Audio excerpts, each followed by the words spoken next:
Hi ಎಲ್ಲರಿಗೂ ನಮಸ್ಕಾರ. ನಾನು ನಿಮ್ಮ ಸಾಯಿ ಕೃಷ್ಣ. ರೀಸೆಂಟಾಗಿ ಯಶ್ ಮೂವಿ ರಿಲೀಸ್ ಆಗಿದೆ. ಯಶ್ ಟಾಕ್ಸಿಕ್ ಅಂತ ಫಿಲಿಮ್ ಮಾಡ್ತವರು. సో ఈ వీడియోలో వచ్చేసి తెలుగు కన్నడ రెండు ఉంటాయి. సో ಆವಾಗ ನೋಡೋಣ ಹೆಂಗೆ ಮಾಡ್ತೀನೋ ಅಂತ. ಸೊ ಯಶ್ ನಾವು ಬಂದುವಾಗ ಫಸ್ಟ್ ಗೂಗ್ಲಿ ಅಂತ ಪಿಕ್ಚರ್ ನೋಡಿದ್ದೀನಿ.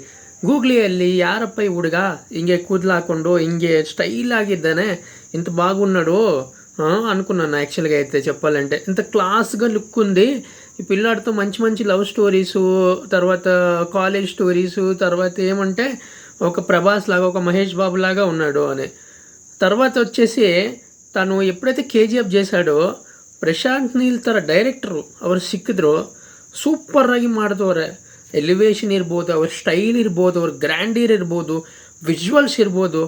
ಆ ಥರ ಯಾರು ಇಮ್ಯಾಜಿನ್ ಮಾಡ್ಕೊಂಡಿಲ್ಲ ಯಶ್ನ. ಈ ಗೂಗ್ಲಿಯಲ್ಲಿ ಈ ಹುಡುಗನೇನ ಈ ಥರ ಇದ್ರು ಸಣ್ಣದಾಗಿ ಆರಾಮಾಗಿ ಕೂತ್ಕೊಂಡು ಹುಡುಗ ఈ ಥರ గ్యాంగ్స్టర్ అయిపోయి, రాకీ బాయ్ అయిపోయి ముంబైని వేలేసాడంటే ఇంకా ఏంటి. తర్వాత మళ్ళీ మదర్ సెంటిమెంటు చాలా బాగా చూపించినాడు ఆ మూవీలో.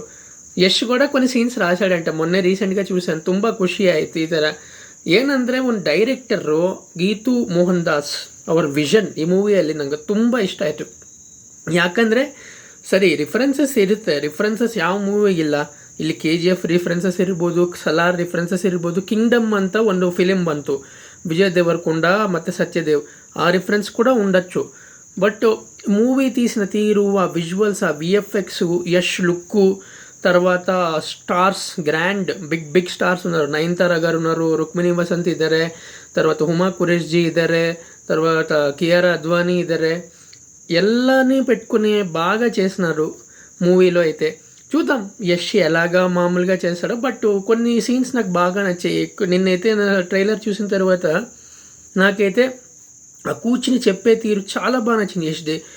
ఏదైతే వాళ్ళు బెదిరించినప్పుడు ఆ కూర్చుని వాళ్ళని ఎదుర్కొనే తీరు, ఇలా మొత్తం సర్కిల్ చేసిన తర్వాత గన్నెల్ల ಹೆಂಗಿಟ್ರೂ ಅವ್ರು ಹೇಳೋದು ಬಾಯಿಂದ ಡೈಲಾಗು, ಆ ಡೈನಮಿಕ್ಕು ಎನರ್ಜಿ ಏನಂದರೆ ರಾ ಆ್ಯಂಡ್ ರೂತ್ಲೆಸ್. ಯಶ್ ಅಂದರೆ ಇವ್ರು ರೂತ್ಲೆಸ್ ಆಗಿಬಿಟ್ರು.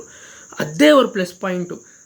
ಅವರು ಫಸ್ಟು ಫಿಲಾಸಫಿ ನಾನು ನೋಡುವಾಗ ನಂಗೆ ಅನಿಸ್ತದೆ ಏನಂದರೆ, ಫಸ್ಟ್ ನಾವು ಕೆಲಸ ಮಾಡಲಿ, ಯಾರು ಹೇಳ್ತಿರೋ, ಯಾರು ಟ್ರೋಲ್ ಮಾಡ್ತಿರೋ, ಯಾರು ನಂಗೆ ಏನು ಮಾಡ್ತಿರೋ ಅಂತ బిడ్డన మన పని చేసుకుంటే చాలు అని నాకైతే అర్థమైంది. అదే నేను చూస్తున్నా యశ్ ఈ కుర్రాడులో చాలా బాగా చేసినాడు. ఓవరాల్ ఇలాంటి మూవీస్లో మనకి వచ్చేసి 2 వే రియాక్షన్స్ ఉంటాయి. ఒకటి it can be a great hit, hope that happens, because ಎಷ್ಟು ಕಷ್ಟಪಟ್ಟರು ಟೆಕ್ನಿಷಿಯನ್ಸು, ಎಷ್ಟು ಅಫ್ಕೋರ್ಸ್ ಎಲ್ಲ ಮೂವಿ ಕಷ್ಟಪಡಲೇಬೇಕು. ಕಷ್ಟಪಡಲಿಲ್ಲ ಅಂದ್ರೆ ಏನೂ ಇಲ್ಲ ಮೂವಿಯಲ್ಲಿ. ಬಟ್ ಜನಗಳು ಹೆಂಗೆ ರಿಸೀವ್ ಮಾಡ್ಕೊಂಡ್ರಂತ ಮ್ಯಾಟ್ರ್ ಆಗುತ್ತೆ. ಯಶು ಮತ್ತು ಎಮೋಷ್ನಲ್ ಸೀಕ್ವೆನ್ಸಸ್ ಹೆಂಗೆ ಮಾಡಿದಾಗುತ್ತೆ, ಒಂದು ಸ್ಟೋರಿನಿಂದ ಇನ್ನೊಂದು ಸೀನು, ದೊಡ್ಡ ಯಶು ಚಿಕ್ಕ ಯಶು ಹೆಂಗೆ ಬ್ಯಾಲೆನ್ಸ್ ಮಾಡ್ತಾರೆ ಅಂತ ಮ್ಯಾಟ್ರ್ ಆಗುತ್ತೆ. VFS ಚೆನ್ನಾಗಿದೆ, సౌండ్ ಚೆನ್ನಾಗಿದೆ. బట్ ఎలాగ సీక్వెన్స్ చేస్తారు, ఎలా స్టోరీ చేస్తారు అనేది point. So let's wait. Hope it will be a great hit and a great film for Yash career and the Kannada industry and the Indian cinema as Yash said. So yeah, thank you for watching the review. And ಈ ಥರ ಇನ್ನೂ reviews ಬೇಕಂತರೂ ನೀವು ನಮ್ಮ ಚಾನಲ್ಗೆ subscribe ಮಾಡಿ.